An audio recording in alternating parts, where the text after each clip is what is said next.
OK, il est 7h25 minutes à l'émission que l'Outaouais se lève. On a bousculé un peu votre horaire ce matin parce que les dames que vous avez entendues de l'enseignement devaient être en studio plus tôt et puis on a convenu avec elles qu'on allait leur permettre de se rendre ensuite pour la conférence de presse qui est prévue à 8 heures d'ailleurs pour M. Drainville. Alors vous comprendrez qu'on a bousculé l'horaire un peu puis là on est en train d'établir le contact avec Maître Frédéric Bérard. Évidemment, il veut commenter la présence de Bernard Drainville et aussi des syndicats, bien sûr, ici dans la région de l'Outaouais.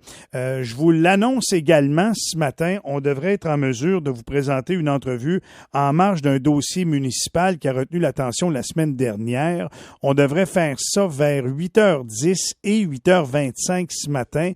Double réaction à ce dossier-là parce qu'il y a eu des discussions qui sont confirmés puis qui soulèvent encore une fois des interrogations. J'en dis pas plus, j'attends des confirmations du clan Steve Morin, puis s'il y a des confirmations, je vous annonce tout ça un peu plus tard ce matin. Mais pour tout de suite, on a un bon 8 minutes pour aller discuter avec notre ami Fred Bérard. Comment vas-tu, Fred? Ça va comme c'est mené, Michel, comme disait Feu mon grand-père. Bon. Puis ça a-tu bien mené, les affaires, toujours? Oui. Ta géométrie variable. T'as passé un bon week-end? Oui, quand même, dans la canicule. Puis apparemment qu'il fait chaud à Gatineau aussi, hein? Pas à peu près. Écoute, on nous annonce aujourd'hui là, des températures qui vont aussi autour de 33 degrés. Wow. Et avec l'humidex, là, la température ressentie, on parle de 42.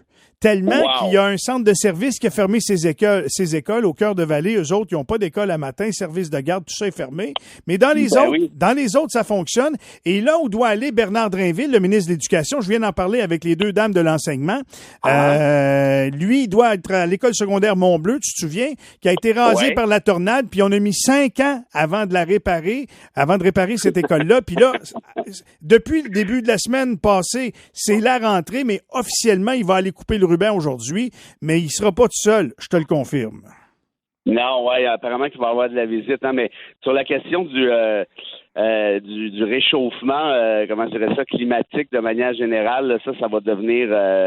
il y a un article de Guardian qui est sorti la semaine dernière qui disait que d'ici 10 ans, pas dans 10 ans, d'ici 10 ans, des événements catastrophiques vont s'enchaîner les uns aux autres. Donc, on n'a pas eu assez de vision. Il va falloir maintenant essayer de gérer tout ça. Mais pour revenir à Drainville, j'ai fait des petites recherches là-dessus, Michel, pour savoir un peu c'était quoi les revendications en général des profs, notamment dans votre coin, ou pas uniquement, mais particulièrement dans votre coin de pays. Et savais-tu ça, toi, que 37% des tâches d'un prof du primaire ou du secondaire est dédié à la bureaucratie? Je peux penser que ça fait de l'allure. Mettons un petit peu plus qu'un tiers du travail pour préparer les cours, écrire les examens, écrire les devoirs, corriger les devoirs. Ça fait partie. Il faudrait leur demander, mais ça, je pense que ça fait partie des tâches académiques comme telles. OK. 37% de bureaucratie et on a ajouté aussi discipline. Alors, évidemment, la discipline, ça fait partie un peu de la job, là, tu me diras. Quoique j'ai l'impression qu'ils en font pas mal plus aujourd'hui qu'ils en faisaient à l'époque. C'est pas pour toi, là, mais dans mon temps, là, quand un de nos profs se fâchait, la discipline, ça veillait pas tard. Là. Ça prenait 2 secondes. C'était rendu dans le bureau du directeur. Non, mais aujourd'hui, les enfants rois triomphent beaucoup. Alors, il faut faire attention comment on fait ça de la discipline. Maître Bérard, vous savez? Oui, non, ça commence à être délicat, là, pas juste un petit peu. Mais c'est ça pour te dire que si le 37% est comment je l'imagine, là, puis là, ça, c'est à valider, parce que là, déjà qu'on n'a pas beaucoup de profs, déjà qu'on n'a pas tant de temps d'enseignement pur, de qualité, entre guillemets, là, tu rajoutes à ça, ou tu soustrais à ça plutôt un presque 40% de trucs qui ont plus ou moins ou pas à voir avec l'enseignement. Écoute, moi, sérieusement, non seulement je les comprends d'être fâchés, mais je vais te dire bien plus que ça, je suis content qu'ils soient fâchés. Je suis content qu'il aille faire du grabuge, puis je suis content qu'il aille brasser la cabane pour une raison. C'est que ça serait le fun là, que l'éducation redevienne ou deviennent une priorité, mais une vraie, là, pas une priorité à la François Legault, là, tout le monde est sa priorité dépendamment à qui il parle. Une vraie priorité. Puis une vraie priorité, ça fait en sorte que s'il te manque 8500 profs au début de l'année, ben, il faudrait que ça chiale un petit peu. Là, tu as vu, hein, la semaine passée, l'affaire du MX, là, le prof ou la prof, là, là. Bon, moi, je te dis tout de suite, ma position là-dessus, c'est que je m'en fous, mais totalement, j'ai pas de temps à perdre avec l'identité sexuelle d'une personne. OK? Puis c'est pas vrai que des étudiants vont voir quelqu'un qui s'appelle Mix, puis là, ils vont sauter directement dans le transgenrisme. C'est n'importe quoi, ça. Ça, c'est les thèses de DeSantis en Floride, le Don't Say Gay Bill.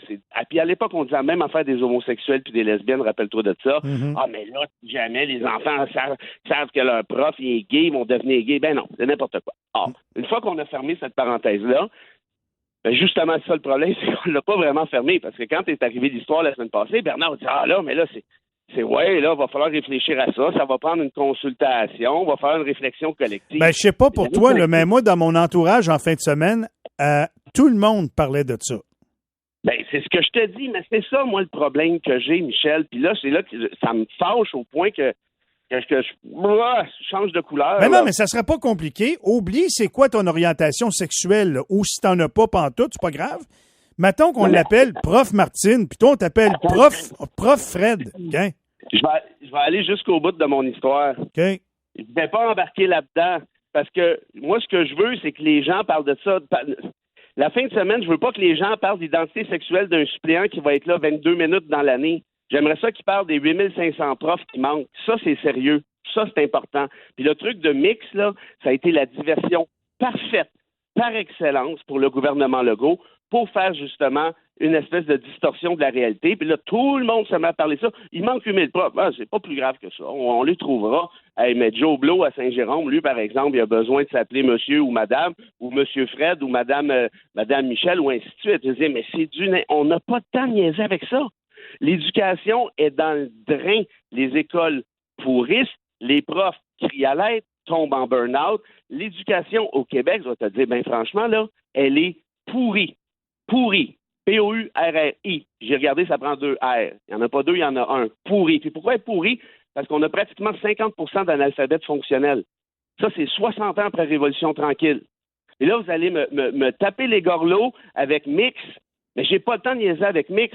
J'aimerais ça qu'on niaise, qu'on ait une réflexion nationale, comme veut Bernard, au lieu de l'avoir sur Mix, qu'on l'ait sur l'éducation, la vraie éducation, pas l'identité sexuelle d'un suppléant. Puis la vraie éducation, ça commence par avoir des profs dans la classe. Puis la base, c'est pas de dire, ça serait bien qu'on ait un adulte. Non, ça serait pas bien qu'on ait un adulte, Bernard. Ça serait bien qu'on ait des profs qualifiés, qui ont étudié, qui sont organisés, qui sont prêts à comment je te dirais, à préparer la relève de demain. Regarde ce qui se passe aux États-Unis, on en a parlé l'autre fois. L'éducation, c'est une catastrophe depuis une couple de décennies. Mais regarde ce qui se passe maintenant. Là, ils sont en guerre contre Mickey Mouse, contre Barbie. La planète est en train de cramer. Ils sont sur le bord de réélire Trump à la tête du Parti républicain, après 91 chefs d'éducation. Puis nous autres, ici, là, on en a nos coucous aussi, là. Ils n'ont pas étudié. La science, c'est pas trop clair. Leur opinion, elle vaut autant que quelqu'un qui a fait 3 doctorats sur du génie nucléaire.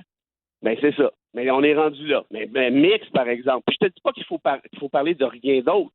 Je te dis, si on en parlait intelligemment, correctement, amplement, avec des États généraux, c'est quand la dernière fois qu'on a eu des États généraux en matière d'éducation au Québec?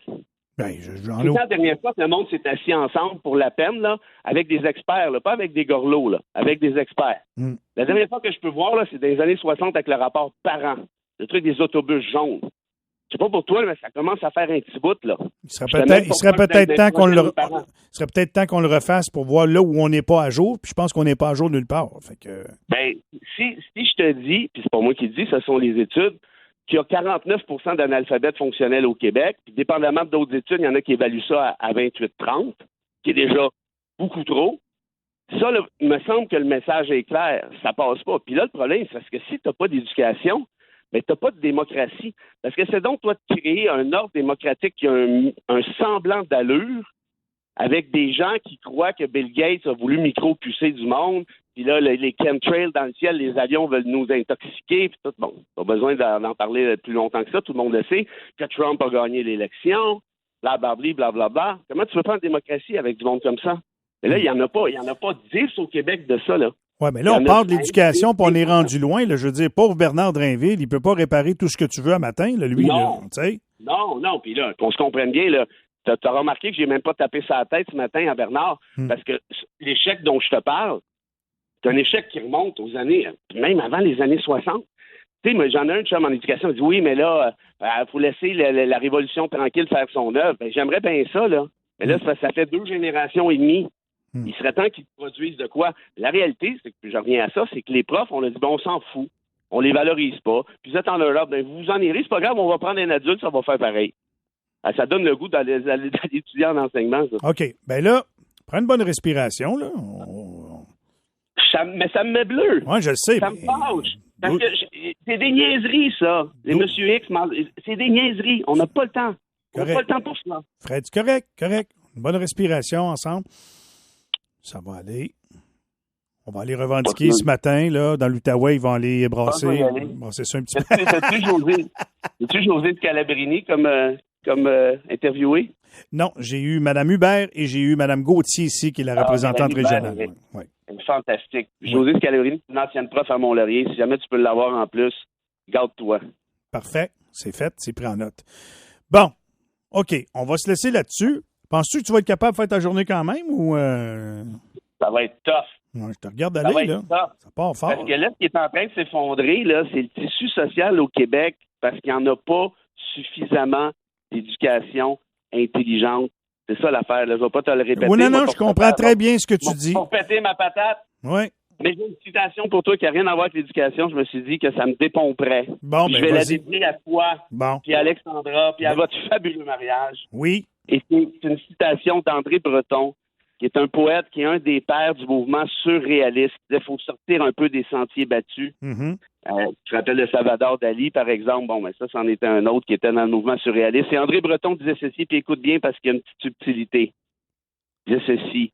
L'amour, c'est quand on rencontre quelqu'un qui vous donne de vos nouvelles. Ils sont pas toujours bonnes, les nouvelles, mais c'est ça, s'aimer. Tu comprends? Rappelle-toi que j'ai commencé l'entrevue en disant « ça va comme c'est mené ». Fred, je t'apprécie beaucoup. Gros câlin. Merci du message. Le message est entendu par les gens, puis les gens peuvent réagir n'importe quand, 98985, gênez-vous pas, envoyez-moi vos commentaires, je trouve ça très intéressant. Passe une bonne journée, puis on se retrouve vendredi. Ben, avec plaisir. Vive la démocratie, puis vive l'éducation, tiens. Tiens, c'est fait. Bye-bye, Fred. Salut. Maître Fred Bérard, il est 7h38. Tania a fait une balade en Montgolfière hier. Oui, courte balade. Vous avez monté? Vous avez fait pas loin?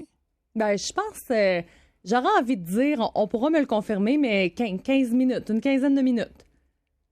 Atterrissage d'urgence.